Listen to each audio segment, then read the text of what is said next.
Bonjour à tous, donc nous voici pour la première vidéo de correction, donc des travaux qui est à faire pour ce vendredi 9 avril.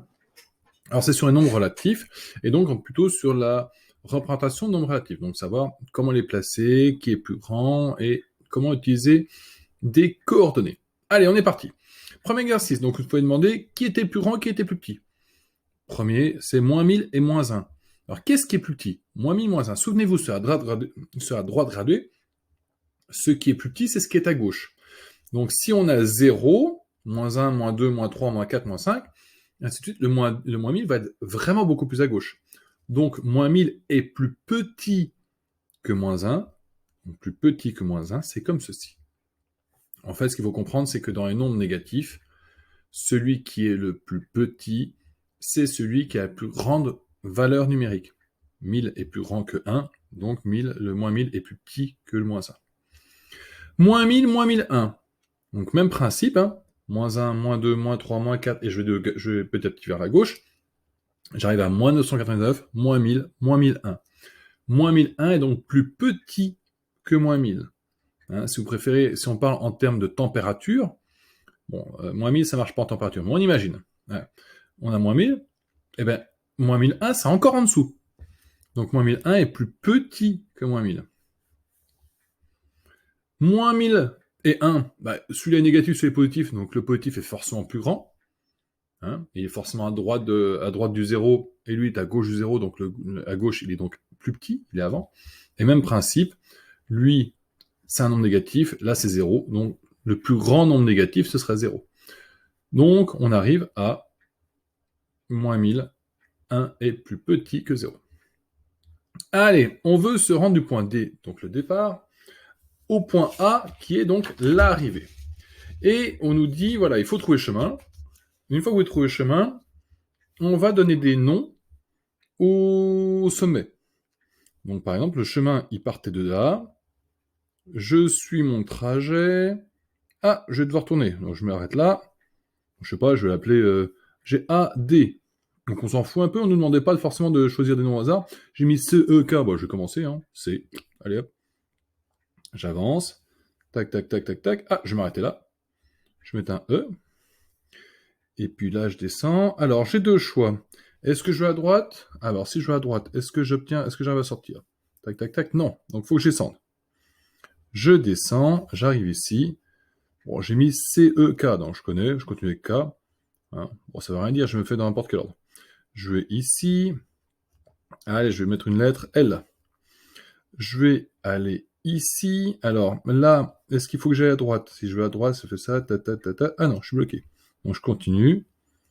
Allez, je vais l'appeler M.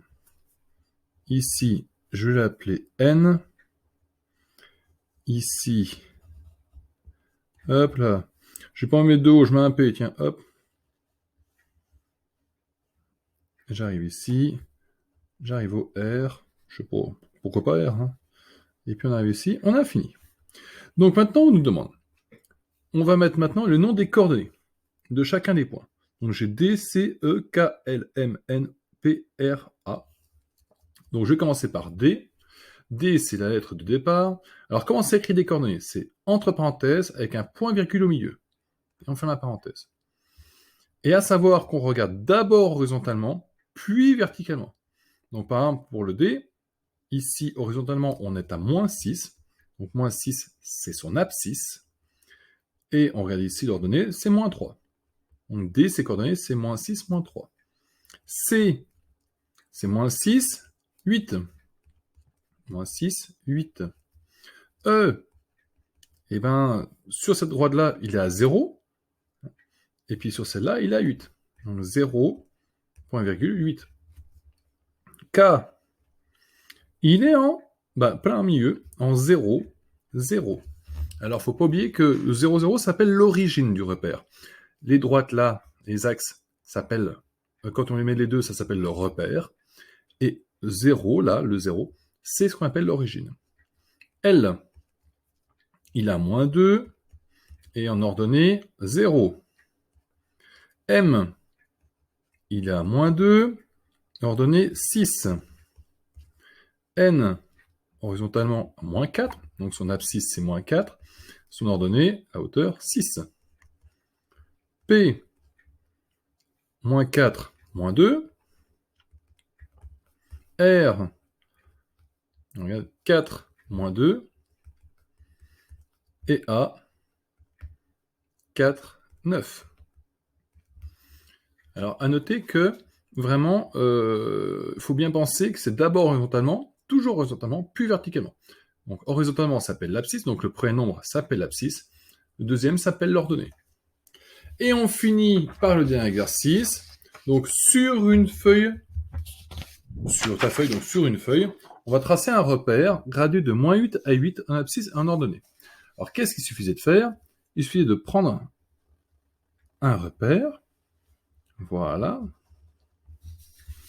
et puis on nous demandait de graduer de moins 8 à 8. Alors, faut pas être tout à fait, faut pas le faire au hasard. Je vous conseille vraiment de partir du milieu.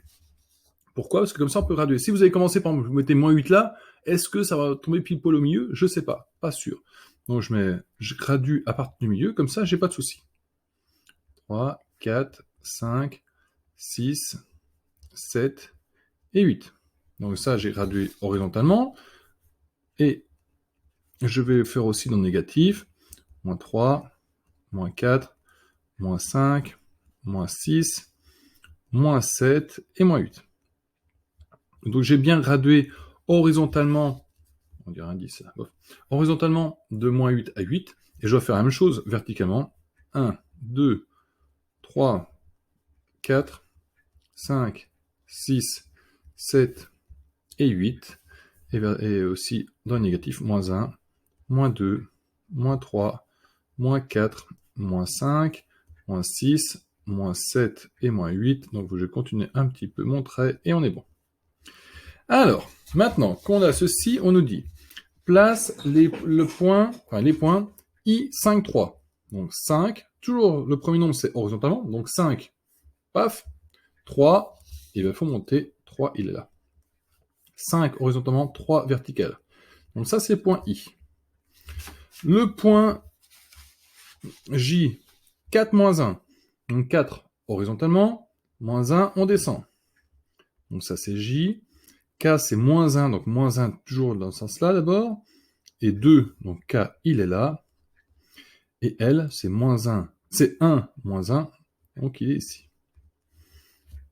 En t'aidant des carreaux, construis le symétrique de le symétrique I', J', K' du triangle IJK par la symétrie centrale de centre L. Alors souvenez-vous que symétrie centrale, c'est le truc le plus débile du monde. C'est on prend, on repart de l'autre côté. Mais les carreaux, ça va nous aider. Alors par exemple, prenons le symétrique de K. Le symétrique de K, c'est on va jusque là et on va reporter de l'autre côté. On a fait 2, 3. Il suffit de faire 2, 3 et votre K', il est ici. Si vous regardez, ils sont bien alignés. Et cette longueur-là, c'est la même que celle-là. Bah oui, en fait, ce segment-là, c'est fait 2, 3, 2, 3. Donc c'est le même segment. Celui-là et celui-là, c'est le même segment. Pareil, symétrique de I. 1, 2, 3, 4. 1, 2, 3, 4. 1, 2, 3, 4. 1, 2, 3, 4. Vous pouvez très bien vous amuser à faire le trait. Hein. Le trait comme ça. Et puis, à ce moment-là, on se débrouille pour faire la même longueur là et là. Bah, vous tomberez sur le même nombre. Donc ça, c'est I'. Et pour finir, il fallait faire J'. Donc 1, 2, 3, 1, 2, 3, et J', il est là. Donc mon triangle au départ, il est ici. Alors attention, dessin pourri, j'annonce. Ah, ça va encore.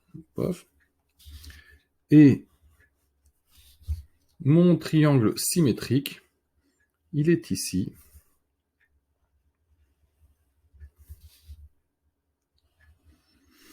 Et on nous demande de donner les coordonnées de I', J', K'. Alors on est parti, K', il est ici.